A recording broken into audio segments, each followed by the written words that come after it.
Hi, my name is Dawn Kirk Alexander. I'm a documentary filmmaker, have been for almost 20 years now. And I'm currently working on a film entitled Journey of the Violence Against Women's Act, commonly known as VAWA, and Missing and Murdered Indigenous Peoples, primarily women. We also have a fiscal sponsor, Southern California Ceasefire. As you can tell by the title, they are focused on stopping gun violence, especially gang gun violence. The importance of this film is the fact that women all across this country are abused, sexually assaulted, trafficked every day, but primarily Native women. So we're going to focus on them, what they're going through, in hopes of waking up everybody to the situation in total. I'm going to introduce the trailer now, and then we'll talk more.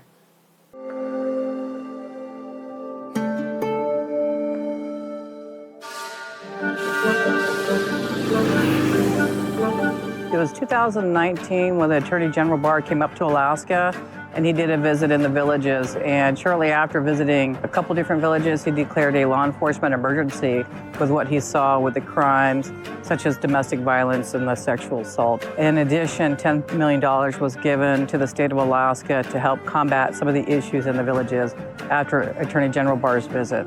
I do not know where that money went. We used to do a thing we called rat patrol.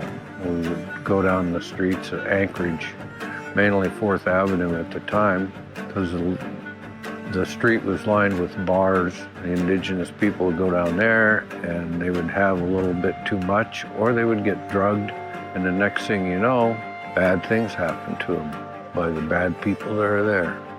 And a lot of them were murdered and raped. And even to this day, after a winter, they find dead women in the snowbanks and various places when the spring thaw comes.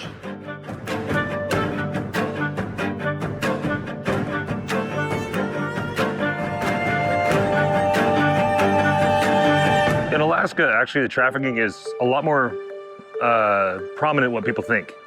We have quite a large population of young Native girls and boys that leave their villages and head to Anchorage or Fairbanks or other areas of that nature, and they're kind of almost pre-groomed.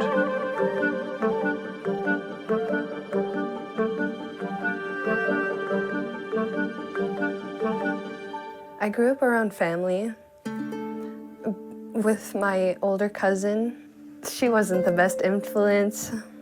Everyone told me that, and I just kind of brushed it off because I loved hanging out with her. With her, growing up, I used to look up to her, and she was supposed to see the sky, and she didn't want to see him anymore, and he wouldn't go away. And he raped me. I was 12. I didn't really know much about it.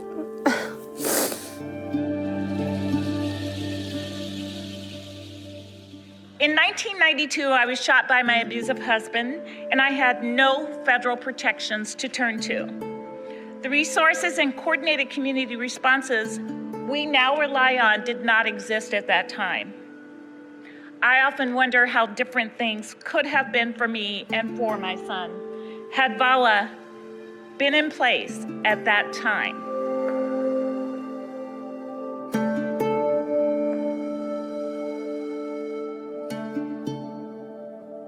It wasn't too long ago that we as a country didn't want to talk about violence against women as a national epidemic, let alone do something the government had to address. Society often looked away, and so many places violence against women wasn't a crime. It was referred to as a family affair. The Violence Against Women Act is my proudest legislative accomplishment in all the years I've served as Senator, Vice President, and President.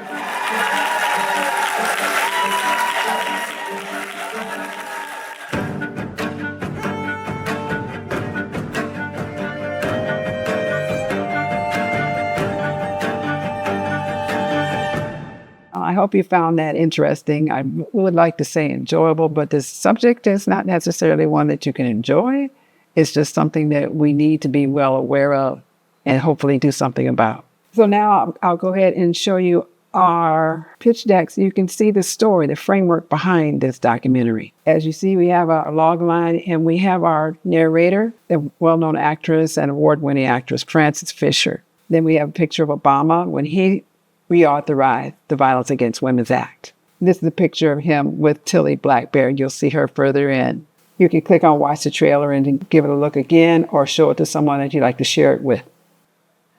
Now we have a timeline, as I said, because it's the journey. Our journey starts in 1970. And we have Tilly Blackbear here with her daughter Connie, and she was referred to as the grandmother of the Violence Against Women's Act. So her story and her continued involvement until the day she died fighting for this. Her daughter tells her side of the story. This is 1979 through 1990 when we meet the women that wore the blue dress. As you see, we have Lisa Marie Alcott here. She wore the blue dress when she met President Barack Obama.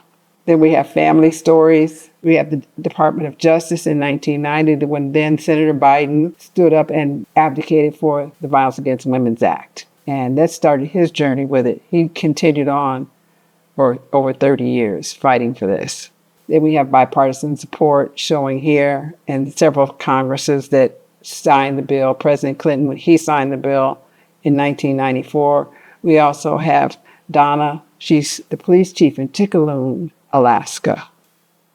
Then we have 2007 when the Violence Against Women's Act went to the United Nations, the NIWRC. They're currently still fighting for the Violence Against Women's Act and just sexual violence against women, period. Then we have the UN declaration that came from that. In 2010, President Obama announced the United States support for the UN Declaration of Rights of Indigenous People. We also have a story of Jessica Lehan, and you'll see her story in the documentary because she speaks to United Nations and the United States, and she sued the United States for international human rights violations. We have several people from Congress that we speak to. This is Representative Gwen Moore, who stood up and led marches about VAWA and what it meant to women, and the fact that it was, again, up for reauthorization and facing a headwind. In 2013, we have Terry Henry. She was a tribal councilwoman that spoke to another senator about Indian domestic violence. We have several tribes we speak to, and this is just one of them. And we have Christina Balikot. She's an RN for a sexual assault response team in Alaska that takes care of women and children that come in due to domestic violence in their families. We have several people that speak on the jurisdiction of over Indian tribes. And again, when President Obama reauthorized the bill, we have several people speaking on victim awareness in 2017. 2018, the Violence Against Women Act expired again. Tribal sovereignty, we speak on that in 2022. And that's when President Biden was put in office and able to reauthorize the Violence Against Women's Act in the Omnibus bill that passed. We show some of the interviews that we have with congressional people. Secretary of the Interior, Deborah Haaland. She's one of the people we spoke to, the first Native American woman to be on the presidential cabinet. This is Grandma Lou. She was my great-grandmother. She was half Cherokee and half Black. She witnessed this in her lifetime. She witnessed the sexual violence and domestic violence, and you'll hear more about her story in the documentary. Here's our bios, myself, and our director, David Massey. He's been in the business for over 30 years, Academy Award-nominated filmmaker, talented. This is the QR code. So if you're interested in donating and contributing to the production of this film, everything is appreciated. This QR code will take you to the website for, again, our fiscal sponsor, Ceasefire. Whatever you like, we say thank you in advance. The Violence Against Women's Act is up again for reauthorization late 26, early 27. Please keep this in mind. Please, I know we have a lot of things we have to speak up on nowadays to protect people, but women are the first people. Nobody comes here without a woman. We have to do something about this. So 2026, 2027, speak out, speak up. Thank you.